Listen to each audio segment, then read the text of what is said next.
मैं दंतेवाड़ा की बात करूं तो दंतेवाड़ा की स्थिति इतनी बद से बदतर हो चुकी है कि उसकी चर्चा करने से लोगों के दिलें फपक पड़ती हैं। कर्ज माफी का सवाल है तो कर्ज माफी किए हैं। आप यहाँ से कहीं भी जाइए, सड़कों का हाल बदहाल हो चुका है। परस्पर जाके किसानों से मिलिए, उनसे बातचीत कीजिए तो किसान बताएंगे, हम और आप क्या बताएंगे। शिक्षा, स्वास्थ्य और भ्रष्टाचार के खिलाफ लड़ाई। नमस्कार, मैं धर्मेंद्र सिंह। हम इस वक्त है माँ दंतेश्वरी की पावन धरा पर दंतेवाड़ा में। अभी 3 महीने के बाद चुनाव होने वाले हैं। जो विधानसभा चुनाव जो होंगे उसमें मुद्दे क्या रहेंगे, उस पर हम चर्चा करेंगे। अभी कांग्रेस, भाजपा और आपके यहाँ पर नेता मौजूद हैं, उनसे हम चर्चा करते हैं कि चुनाव में चुनाव होगा उसमें क्या मुद्दे रहेंगे। कांग्रेस के 5 साल पूरे होने वाले हैं जी, आपके। क्या आप 4 सालों में क्या आपने किया है? हमने 4 सालों में जहाँ तक हो सके हमने जो वादे किए थे वह हमने अभी 90% वादे से ज़्यादा वादे पूरे कर चुके हैं। और जो कुछ भी बचा है तो वो भी वादे पूरे करेंगे। ऐसा है कि एक व्यक्ति बाजार में जाता जाता है कोई सामान लेने के लिए, तो उसकी जेब में यदि 10 रुपया यदि है तो 10 रुपये खर्चा करेगा। इसलिए कुछ वादे अभी अधूरे रह गए हैं। उसको अभी जो कुछ 3 महीना बचा है आचार संहिता के लगने के पूर्व उन वादों को पूरा करने की हमारी भरसक प्रयत्न रहेगा। और हम उस वादों को पूरा करने की कोशिश करेंगे। और भी भविष्य में यदि हमारी सरकार आएगी तो उस समय भी हम जो कुछ ये शेष रह जाएंगे उनको भी पूरा करेंगे। हम तो कांग्रेस के तो थे, उनका कहना है कि कांग्रेस ने सभी अपने वादे पूरे किए। कांग्रेस का कहना है कि सभी वादे उन्होंने पूरे किए हैं। कांग्रेस के मित्रों से कहना चाहूंगा और कांग्रेस का जो जन घोषणा पत्र में जो इन्होंने बहुत लोक लुभावने वादे किए थे, उन वादों का तो कहीं पर नामो निशान नहीं है जमीन में। मैं दंतेवाड़ा की बात करूं तो दंतेवाड़ा की स्थिति इतनी बद से बदतर हो चुकी है कि उसकी चर्चा करने से लोगों के दिलें फपक पड़ती हैं। अभी हमारे स्वसहायता समूह की महिलाओं के लिए, माताओं के लिए कहा गया था कि आपके कर्ज माफी की जाएगी, स्वसहायता समूह का पूरा पैसा माफ किया जाएगा। उसके बाद ये जो रेडी ट्वीट इन लोग बनाते थे, वो रेडी ट्वीट को भी इन लोगों से छीन लिया गया, कांग्रेस की सरकार ने छीन लिया और उसको निजीकरण के हाथों में दिया गया और वो सप्लाई कर रहा है। उसमें भी इन लोग बहुत बड़ा खेल खेले हैं। यहाँ का जो रेडी ट्वीट वहां से बना करके आता है उसको डिस्ट्रीब्यूट करने के लिए उन्हीं स्व सहायता समूह की महिलाओं को चुना गया कि आप जा करके सेंटरों में इसको डिस्ट्रीब्यूट कीजिए। उसके बदले आपको पर मंथ 15,000 रुपया आपको दिया जाएगा। 15,000 छोड़ो, अभी 4 साल के अंदर में इन लोग 15 पैसा इन लोगों को नहीं दिए। लगातार हमारी स्व सहायता की माताएं परेशान हैं।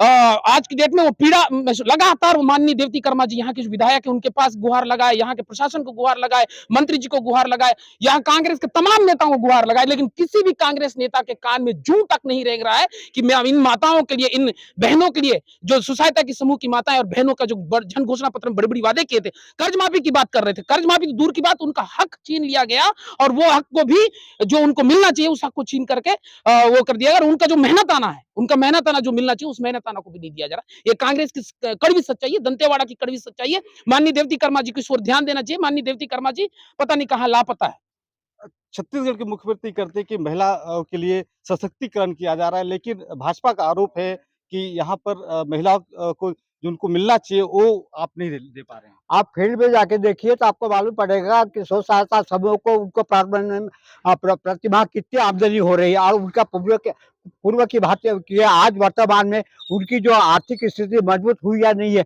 ऐसा विपक्ष में है। तो विपक्ष तो हमेशा सत्ताधारी पार्टी के आगे इसमें बोलने की उनकी आदत है और अपने आदतों के अनुसार वो झूठ बोलते ही जा रहे हैं। तो उसमें कोई हम मुंह के ऊपर कोई कहता यदि बर्तन होता तो उसके ऊपर में ढक्कन रख के ढका जा सकता था, परंतु प्रत्येक मुंह के ऊपर में हम ढक्कन को नहीं ढाक सकते। तो उनकी झूठ बोलने की आदत है तो बोलते जा रहे हैं। उसमें क्या है, हमको जो करना है हम कर रहे हैं। कर्ज माफी का सवाल है तो कर्ज माफी किए हैं, नहीं किए क्या? मात्र 2 ढाई घंटे में किसानों का कर्जा माफ कर दिए। वो क्या कर्जा माफ नहीं है? आप इसके लिए परस्पर जाके किसानों से मिलिए, उनसे बातचीत कीजिए तो किसान बताएंगे, हम और आप क्या बताएंगे। जो वो बताएंगे। छत्तीसगढ़ सरकार शासन का कहना है कि सरकार ने सभी के लिए काम किया, लेकिन कर्ज भी माफी किया। शिक्षा और सड़क के ऊपर यहाँ पर क्या हालात हैं? आप सभी यहाँ पर बैठे हैं, सभी जनप्रतिनिधि भी हैं, सभी दल के लोग हैं, पत्रकार भी हैं। सड़क को लेकर कुछ नहीं, अभी आप किरंदुल तक जाइए। भारतीय जनता पार्टी में आदमी व्यक्ति निकलता था या लोग निकलते थे और दंतेवाड़ा माता जी का यहाँ पर दरबार है। बैलाडीला एक टूरिज़्म क्षेत्र है और आयरन का एक बड़ा क्षेत्र है। लोग पहुँचते थे 20 मिनट, 25 मिनट और आज जाने में लोग रो रहे हैं। कल भी जिस प्रकार बताया हमारे लोग इस कल कार्यक्रम में आ रहे थे, डेढ़-डेढ़, 2-2 घंटा, ढाई-ढाई घंटा बसों की लाइन लगी थी। आप यहाँ से कहीं भी जाइए, सड़कों का हाल बदहाल हो चुका है और भारतीय जनता पार्टी में पूरे प्रदेश के अंदर में सड़कों का जाल बिछाया गया था। आप कहीं से भी निकलेंगे, आपको सड़कें चौड़ी-चौड़ी मिलती थी और सनान रोड मिलती थी। लेकिन आज स्थिति सड़क की बदतर हो चुकी है। रही बात शिक्षा की, शिक्षा में देखेंगे कि आप अभी आत्मानंद की बात कर रहे हैं। भारतीय जनता पार्टी में बने हुए स्कूलों में इन्होंने क्या किया, सिर्फ पेंट और रोगन किया है, वो भी निहायती भ्रष्टाचार के रूप में किया। आज अगर आप स्कूलों में घुसेंगे, तो उस बिल्डिंग में पानी पचर रहा है, जो इन्होंने पीओपी किया वो भ्रष्ट और गिर रहा है। आप घुस के देखिए यहाँ पर, शिक्षा में इन्होंने कुछ नहीं किया, सिर्फ नेम प्लेट लगा रहे हैं। पुराने समय में जो डीएवी खोला गया था, ऐसे संस्थाओं को शिक्षा में राजनीति नहीं होना चाहिए।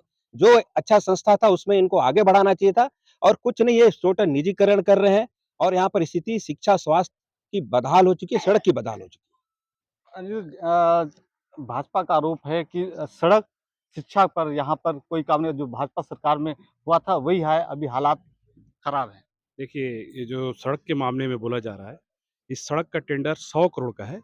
अब पहले सड़क थोड़ी सकरी थी और मार्च से ये काम चालू हुआ है। चूँकि काम चालू है, चालू स्थिति में काम मानता हूँ थोड़ी परेशानी होती है, लेकिन ये बन जाएगा तो काफ़ी कम समय में ये दूरी तय कर ली जाएगी और थोड़ा परेशानी तो बनते समय होती है। तो इसमें अपन ये नहीं बोल सकते कि अब बनेगा तो आदमी उसको तोड़ के ही बनाएगा ना। और भूपेश बघेल की सरकार एक ऐसी सरकार है जिसने हर जगह हर वर्ग का ख्याल रखा है। उन्होंने पूरे 90 विधानसभा में भेंट मुलाकात किया। उसके बाद मीडिया से वो आप रूबरू होते हैं हमेशा और समाज का जो अंतिम व्यक्ति है, जो जैसे महिलाओं का समूह नारी निकेतन और अपने देवगुड़ी का उत्थान जो पहले कभी नहीं हुआ 15 सालों में, वो देवगुरु का पूरा उत्थान हो रहा है। गोठान में रीपा में महिला स्व सहायता समूह को कार्य दिया जा रहा है। जो महिलाओं का समूह जो घर में बैठ के आर्थिक तंगी से जूझता था, वो हमारे भूपेश बघेल की सरकार में रीपा में उनसे अगरबत्ती, दोना पत्तल, बहुत सारी जो इमली का जो कैंडी, ये सब बना के उनको आर्थिक रूप से मजबूत किया जा रहा है। ये हमारे भूपेश बघेल की पहचान है, छत्तीसगढ़िया स्वाभिमान की पहचान है। छत्तीसगढ़िया मुख्यमंत्री, यानी कि पहले लोग छत्तीसगढ़ी बोलने में अपने आप को घबराते थे, आज लोग छत्तीसगढ़िया स्वाभिमान से बोलते हैं कि हम छत्तीसगढ़िया। छत्तीसगढ़ को भारत के नक्शे में अगर किसी ने प्रचलित किया है और जितने भी स्थानीय तीज त्योहार पूरे छत्तीसगढ़ सीएम हाउस में आज हो रहे हैं। गेड़ी से लेके आप जितना है सब कुछ देख लीजिए। पहली बार लोगों को महसूस हो रहा है कि हमारे छत्तीसगढ़ की सरकार है और इस छत्तीसगढ़ में हमारे मुख्यमंत्री, और एक प्रदेश में स्लोगन है, भूपेश है तो भरोसा है। ये भरोसा हमेशा कायम है और हमारी सरकार अगले बार भी आने वाली है। अ, जो कांग्रेस से भूपेश है तो भरोसा है। आम आदमी पार्टी इस बार छत्तीसगढ़ में 90 विधानसभा में चुनाव लड़ने वाली आम आदमी पार्टी के भी हमारे साथ हैं। किस मुद्दे को लेकर आप जाने वाले हैं चुनाव में? देखिए, आम आदमी पार्टी का शुरू से ही स्टैंड है, शिक्षा, स्वास्थ्य और भ्रष्टाचार के खिलाफ लड़ाई। शिक्षा जैसे दिल्ली में आज आप सारे लोगों को पता है कि वहाँ जो शिक्षा का मॉडल है, उस शिक्षा का मॉडल यहाँ पर भी लागू करेंगे जब भी सरकार आएगी तो। क्योंकि अब शिक्षा ही महत्वपूर्ण, जीवन का एक महत्वपूर्ण एक क्षेत्र है, उसके बिना, शिक्षा के बिना हमारा जीवन अधूरा है। स्वास्थ्य एक महत्वपूर्ण एक उपक्रम है, वहाँ पर हमको जो भी गाँव से व्यक्ति आता है, उसका इलाज हमारा दंतेवाड़ा जिला में ठीक-ठाक होता नहीं है, अन्यत्र जगह में जाया जाता है। दिल्ली में मोहल्ला क्लिनिक बना है, उसी तर्ज पे हम यहाँ पर भी चुनाव लड़ेंगे और हमारे घोषणा पत्र में ये चीज़ें रहेंगी। और हमारा ये मेन है कि शिक्षा, स्वास्थ्य और भ्रष्टाचार के खिलाफ लड़ाई। देखिए, भ्रष्टाचार के खिलाफ बोलने से हमारा दंतेवाड़ा में हर साल लगभग 3,000 करोड़ रुपया डीएमएफ, सीएसआर और आपका रॉयल्टी से पैसा आता है। उस पैसे को कौन खाता है? 15 साल बीजेपी वाले खाए, अभी 5 साल कांग्रेस वाले। कभी उस पैसे के बारे में कोई जिक्र करते ही नहीं, कभी उस पैसे को रोड में लाने की बात करते नहीं। कभी अभी जैसे बोल रहे थे सड़क की बात है, यहीं से जाइए, बाजार के पास से एक आपका रोड बन रहा है, बाजार के पास से वो रोड अभी तक कंप्लीट नहीं हुआ, 2005 का सैंक्शन है। क्यों नहीं हुआ? उस समय बीजेपी के समय भी नहीं हुआ, अभी भी नहीं हो रहा है। क्यों नहीं हो रहा है? इन पैसों का बंदरबांट करते हैं। मतलब ये भ्रष्टाचार यहाँ इतना ज्यादा अखंड सारे बीजेपी कांग्रेस वाले डूबे हुए हैं, जिससे वो निकलना नहीं चाहते हैं। तो ये हमारा मेन मुद्दा होगा हमारा चुनाव में उतरने का। आपके द्वारा कहा जा रहा है कि भाजपा हो या कांग्रेस? जैसा कि ये लोग कह रहे हैं, अभी की जो दंतेवाड़ा की वर्तमान स्थिति है, आज गाय यहाँ पर गोठान खोज रही है, युवा रोजगार खोज रहा है, पलायन का गढ़ दंतेवाड़ा बन चुका है।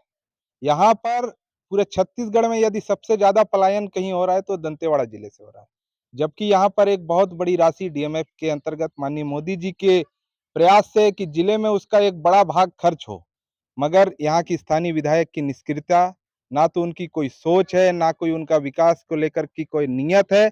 सिर्फ 2 से 3 परिवारों का विकास इस कांग्रेस की सरकार में यहाँ के स्थानीय विधायक के द्वारा किया जा रहा है। आज उन्हीं के लोग हर जगह पर ठेकेदारी कर रहे हैं, उन्हीं परिवारों के लोग शासन प्रशासन में बैठकर बड़े-बड़े पदों पर विराजमान हैं, उन्हीं के परिवार के लोग यहाँ पर सप्लाई का काम कर रहे हैं, उन्हीं के घर से जिला पंचायत के अध्यक्ष बन रहे हैं, उन्हीं के घर से जिला पंचायत के सदस्य बनेंगे, उन्हीं के यहाँ से विधायक बनेंगे। ये कहाँ से आदिवासियों के विकास की बात करते हैं? छत्तीसगढ़िया जो स्वाभिमान की बात कर रहे हैं कांग्रेस के मित्र, मैं चैलेंज के साथ कहना चाहता हूं, इनका छत्तीसगढ़वाद एक ढकोसला है, एक ढोंग है। अगर ये सत्य और सही में अगर छत्तीसगढ़ का विकास चाहते और छत्तीसगढ़ियावाद को बढ़ावा देते तो यहाँ से 3-3 राज्यसभा के सदस्य जो छत्तीसगढ़ की बात जाके देश में उठा सकते थे, छत्तीसगढ़ के व्यक्ति को भेजते। इन्होंने लेकिन राजीव शुक्ला, रंजीता रंजन ऐसे एनआरआई और जो दूसरे कहना चाहिए प्रदेशों के लोग हैं उनको भेजकर छत्तीसगढ़ का कौन सा स्वाभिमान बढ़ाया है, मेरे समझ में नहीं आता है। आज धर्मांतरण दंतेवाड़ा से लेकर पूरे बस्तर की एक बड़ी समस्या है। आदिवासियों के संस्कृति को कुचला जा रहा है और ये बात कर रहे हैं छत्तीसगढ़ के स्वाभिमान की, छत्तीसगढ़ियावाद की। आज जातिवाद में इस प्रदेश को झोंका जा रहा है और एक विकास और शांति प्रिय जो हमारा छत्तीसगढ़ का टापू था उसको अंदर ही अंदर सुलगाया जा रहा है। और आने वाले समय में यदि मणिपुर या नॉर्थ ईस्ट में ऐसे जो राज्य हैं जहां पर धर्मांतरण के कारण आज जो समस्या है, आने वाले छत्तीसगढ़ में मुझे पूरा संदेह है कि दंतेवाड़ा से लेके बस्तर से लेके छत्तीसगढ़ को भी यदि मणिपुर के जो बुरे दिन अभी वहां पर हैं अगर देखना ना मिले तो आप मुझको कहना। जैसे कांग्रेस का आरोप है कि धर्मांतरण यहाँ पर हो रहे हैं बस्तर में। जी देखिए, हमारी सरकार अभी पिछले 4.5 पौने 5 साल से है और आप देखेंगे बीजेपी के 15 साल के कार्यकाल में जो इतने बड़े-बड़े चर्च हैं, ये 2 साल 3 साल के अंतराल में नहीं बने। ये बीजेपी के 15 साल में इन्होंने बस्तर के, छत्तीसगढ़ के अंदरूनी क्षेत्रों में इतने बड़े-बड़े चर्चों को बनने दिया और धर्मांतरण तो उसी समय से चालू हुआ है जब से बीजेपी का 15 साल है। हमारे समय में धर्मांतरण पे रोक लगी है।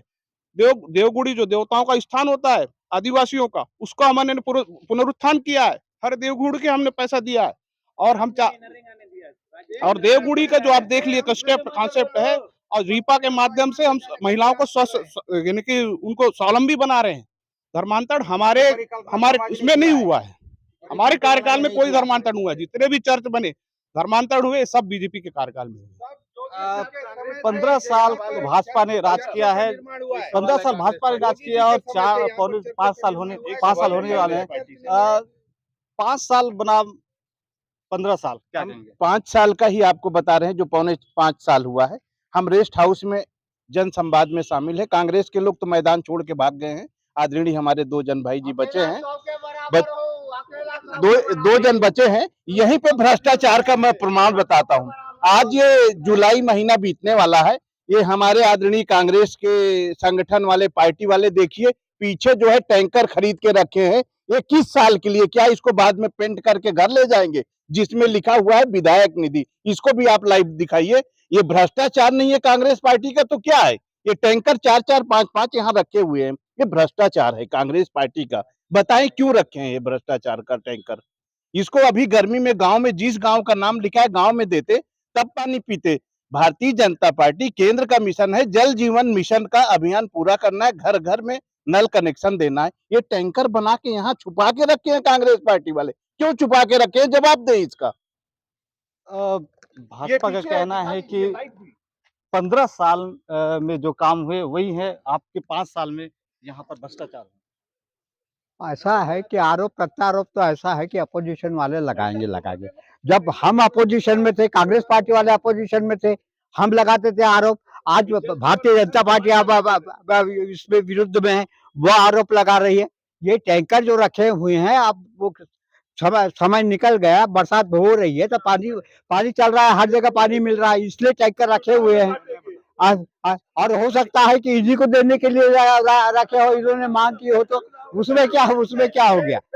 ये तो चलते रहता, ये तो चलते रहता है। हमारे साथ आपके नेता है, चुनाव में अब होने वाले हैं विधानसभा के 3 महीने बाद, उस पे आप किस मुद्दे को लेकर जाएँगे? अ, विकास शब्द अब दोनों पार्टियां कह रही 2001 से छत्तीसगढ़ में दोनों पार्टियों का शासन रहा है जब से छत्तीसगढ़ बना है। विकास शब्द का सबसे बड़ा मापदंड होता है उसको नापने का बीपीएल परिवारों की घटती संख्या। ये दुनिया के पूरी दुनिया में एक ही आंकड़े होते हैं जिसके आधार पर तय किया जाता है कि वास्तव में विकास हुआ कि नहीं हुआ।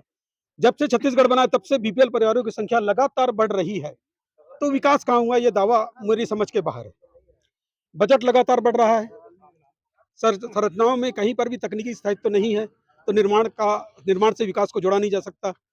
दारू की खपत 2001 जब शासन भाजपा आई थी 48 करोड़ का लगभग आय था दारू से, आज 3000 करोड़ से ऊपर आय हो गया। तो कैसे आप बोलेंगे कि सामाजिक और सांस्कृतिक रूप से स्थायित्व यहाँ पर आ रहा है छत्तीसगढ़ में?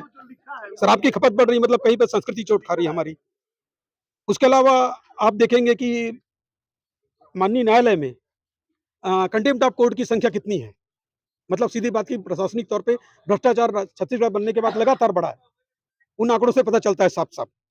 यदि हम देखें कि आरटीआई के एप्लीकेशन की संख्या आप देखें 2003 से जब से लागू हुआ 2006 से लेकर अभी तक लगातार आरटीआई की एप्लीकेशन की संख्या बढ़ती जा रही है। मतलब प्रशासनिक योजनाओं में भ्रष्टाचार है, तभी आम जनता आवेदन लगा करके चीज़ों को जानना चाहती है। और कितने आरटीआई के जवाब इन दोनों प्रशासन में दिया गया और कितने वहाँ पर आयोग में पहुँचे और कितने में आयोग में फैसला हुआ और कितने फैसले विधि सम्मत हैं। ये सब चीज़ें आंकड़े देखेंगे अपन तो पता चलेगा कि विकास और आम आदमी के बीच का जो गैप है और भ्रष्टाचार और आम आदमी के विकास के बीच का गैप है वो स्पष्ट होता है इससे कि विकास नहीं हो रहा। बजट जो है वो केवल व्यय किया जा रहा है कुछ लोगों के लाभांश के लिए। आम आदमी तक सही मायने में विकास नहीं पहुंच पा रहा है। कहीं भी आज भी गरीब लोगों के पास वही समस्याएं हैं, वही, जबकि बजट राज्य सरकार 2001 से लेकर अभी देखा जाए तो लगभग 100 गुना बजट बढ़ चुका है व्यय का हमारा। किसान मोर्चा के हमारे साथ सदस्य छत्तीसगढ़ की सरकार कहती है कि किसानों के लिए सरकार ने बहुत काम किया और हर क्षेत्र में किसानों को लाभ मिल रहा है। आप क्या कहेंगे इस पे? बीजेपी भी राह गलाती है कि किसानों के हितैषी और उस क्षेत्र के निवासरत ग्रामीण के हितैषी करते हैं। कांग्रेस और बीजेपी एक ही कार्य में, एक ही पटरी में चल रही है, कोई अलग नहीं है। और इस क्षेत्र में जो किसानों के जमीनों से सिलरी पाइप जो विस्तारित हो रही है, ना ग्राम सभा के अनुमति प्राप्त है, ना उन किसानों को मुआवजा मिला है, ना आज तक किसानों का पूछ परख नहीं है। तो किस प्रकार किसान हितैषी कांग्रेस पार्टी भी बोलती है और बीजेपी पार्टी भी बोलते हैं। अभी जो निर्माण कार्य शुरू हुए हैं नदी तट पर, पहले काम शुरू होता है, प्रशासनिक शुरू करवाती है, उसके बाद टेंडर निकालती है। तो कहा जा सकता है यहाँ विपक्ष भी गायब है और सत्ताधारी भी गायब है। तो ये दोनों मिलके जनता का पैसा को बंदरबाट करने में लगे हुए हैं। ये दोनों जनता हितैषी नहीं है। हमारे साथ कर्मचारी भी हैं जो हड़ताल पर हैं। आप लोग अपनी मांगों को लेकर हड़ताल पर हैं। क्या कहेंगे आप? मैं बताना चाहूँगा 3 जुलाई 2023 से हम लोग लगातार अनिश्चितकालीन हड़ताल पर हैं। इस दौरान विभिन्न हम लोग गतिविधि कर रहे हैं, लेकिन सरकार अभी तक हमारी बातों को नहीं सुन रही है। मैं बताना चाहूँगा 2018 के पूर्व जब यही सत्ताधारी पार्टी विपक्ष में हुआ करती थी, हमारे मंचों पर आकर बड़ी-बड़ी घोषणाएँ करती थी। माननीय उप मुख्यमंत्री जो हैं टीएस सिंहदेव, उन्होंने कहा था कि हमारे पास पूरे आंकड़े सेट है, छत्तीसगढ़ की कोई वित्तीय स्थिति खराब नहीं है। हमारे पास पर्याप्त बजट होगा, है ना? 10 मिनट में हम ऐसे उँगलियों में गिनाते थे कि हमारे पास ये स्थिति ऐसी है, लेकिन आज सत्ता में आने के बाद हमारी मांगों को अनसुना किया जा रहा है। बताई जा रही केंद्र का रोना रोया जा रहा है। ये कहाँ तक जायज़ है? मैं वही दोनों पार्टियों से पूछना चाहूँगा कि क्या कर्मचारी वर्ग केवल ठगे जा निकले हैं? भाजपा और कांग्रेस के सभी नेता 5 साल बनाम 15 साल, क्या कहेंगे आप? देखिए, पिछले 15 साल में कहीं कहीं भी हम लोगों को ऐसा लगा नहीं कि हम लोगों की सरकार छत्तीसगढ़ की सरकार है, छत्तीसगढ़ियों की सरकार है।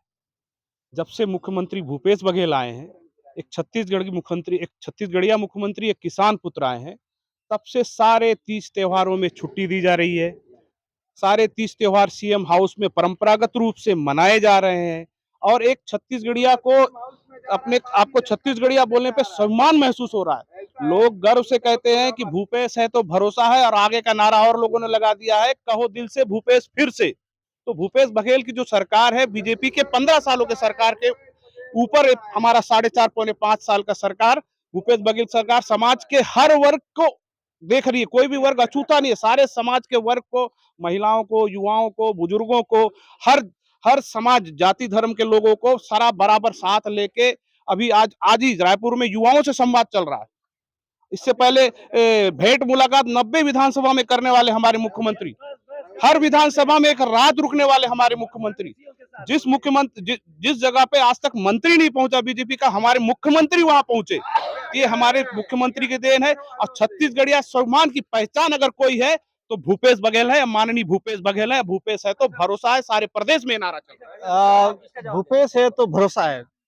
हमारे कांग्रेस के मित्र ने कहा, लगातार उनके उस मुखर बिंदु से सुनने में आ रहा है कि छत्तीसगढ़िया तीज त्योहार के स्वाभिमान की बात कर रहे हैं। आप सभी को मैं बताना चाहता हूं कि 50 से 60 साल केंद्र से लेकर राज्य तक में कांग्रेस की सरकार थी। इस प्रदेश और छत्तीसगढ़ के अगर किसी के सम्मान किसी ने किया तो भारतीय जनता पार्टी ने किया। और छत्तीसगढ़ की स्थापना प्रधानमंत्री अटल बिहारी वाजपेयी इस प्रदेश की, छत्तीसगढ़ की जनता के उनके समर्थन, उसको आशीर्वाद दिया। इस प्रदेश का जो निर्माण है भारतीय जनता पार्टी ने किया है। अटल बिहारी वाजपेयी जब देश में प्रधानमंत्री थे। और रही बात ये जो तीज त्योहार की बात कर रहे हैं, अनियमित कर्मचारी वहां पर बैठे हैं। आज वो सड़कों पे, वहां पर पानी में, गर्मी में, रायपुर में बैठे हैं। पहले वो रायपुर में धरना देते थे, उनको उठा के 50 किलोमीटर दूर भेज दिया गया। वहां परिवार कैसे जाएगा? अनियमित कर्मचारियों को बोले 10 मिनट में नियमित करेंगे। उनको नियमितीकरण से मतलब है, आप उनको ठग रहे हो, बेवकूफ बना रहे हो। आज टीएस सिंहदेव बोल चुके कि मैं अगले घोषणा पत्र में अब मैं अध्यक्ष नहीं बनूंगा समिति का। क्यों? क्योंकि आपको पता चल गया है कि आप ठगने का काम कर रहे हो। आपने बेरोजगारी भत्ता का बात किया, पूरे 5 साल आपने नहीं दिया। आपको तो शुरुआत 10 मिनट के बाद आपको नियमितीकरण करना चाहिए था। 10 मिनट में शराबबंदी करना चाहिए था। 10 मिनट के अंदर सरकार में आने के बाद आपको बेरोजगारी भत्ता देना था। आपने लोगों को सिर्फ ठगा है और एक ढोंग का चोला छत्तीसगढ़िया के नाम पे किया है। स्थापना भाजपा और अटल बिहारी वाजपेयी ने किया है। छत्तीसगढ़ का सही सम्मान अगर किसी ने किया है तो भारतीय जनता पार्टी ने किया है। लगातार बात चले, जी क्या कहेंगे?